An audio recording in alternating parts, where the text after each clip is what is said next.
Every year, there is a large number of people that sign up to Sanskrit courses online or start learning Sanskrit by themselves because they want to read the Ramayanam with zero translation help and just completely fluently like they would any book, because they want to understand the Gita in the original language, because they want to speak Sanskrit in their daily lives without any mistake or flaw. They want to do all of these high and lofty goals. They want to attain these.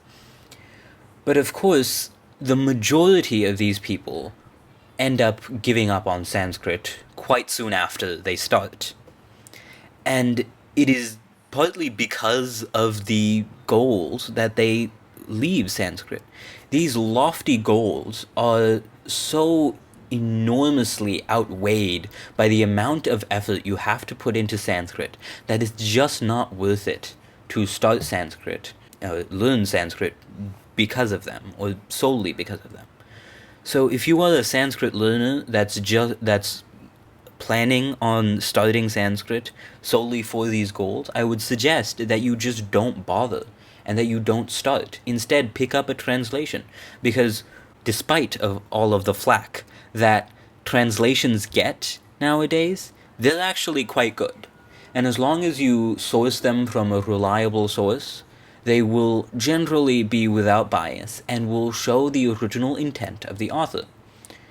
For most people, this is enough. It is what they're looking for, and it's just not worth it for them to go through and learn Sanskrit when there is a translation of whatever text they want to read widely available and widely reliable. So why should you learn Sanskrit? Well, in my experience, I have found that there are only two contexts in which people learn Sanskrit successfully. The first of these is the most exclusive and doesn't apply to too many people. It's if you're a religious scholar. And this is just natural. If you're a religious scholar, you will learn Sanskrit out of necessity, because you need to be able to take apart shlokas and take apart verses with with a moment's notice. You need to be able to explain the meanings and explain the philosophy behind the meanings at length. So out of necessity, if you're a religious scholar of some kind, if you study in a pathashala or something similar, you will learn Sanskrit. Regardless of how, you will. The second context through which Sanskrit is most commonly learnt is when you learn to enjoy the language itself. This, I find, is the best way to learn Sanskrit. And I say so through my own experience, as well as talking and discussing with so many other people in the Sanskrit community. You see with so many of these people that they just love to learn Sanskrit itself. Many of them aren't even reading texts. They aren't even deconstructing shlokas constantly. That's not why they learnt Sanskrit. They learnt Sanskrit because they genuinely love and have fun learning Sanskrit.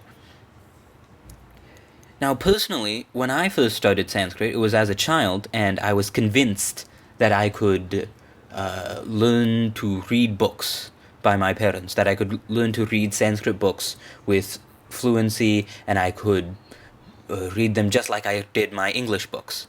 And I was incredibly bookish during my younger years, so I was extremely attracted to this idea. But as soon as my Sanskrit courses started, I was immediately demotivated, because it was such an arduous and boring process. I got so confused so quickly, and it just wasn't fun for me. I just couldn't enjoy Sanskrit. It was only years later, when I grew up a little and those classes stopped, that I started to research and learn Sanskrit by myself. And this time, I did it because I was curious about Sanskrit, because I was interested in learning the weird ways that Sanskrit worked. Even today, I am far more interested in learning about Sanskrit syntax than I am about reading the Ramayana or reading the Mahabharata or any text. because I find how Sanskrit works is far more interesting to me than any fruit that Sanskrit could give me. It's just as the Gita says in Karmanye Vadhikaraste Ma Phaleshu Kadachana. This idea that you should only have authority over your work and not over the fruits. And it applies so well when you're learning Sanskrit. Because any fruit that Sanskrit might give you is massively outweighed, again, by the amount of effort you have to put into Sanskrit. At the end of the day, I did not learn Sanskrit because I wanted to suffer through it for some reward.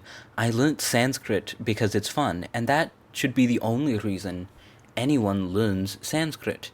And if you don't plan to learn the language because it's fun, then I would recommend that you stop, that you do not learn Sanskrit, because it's just not worth your time.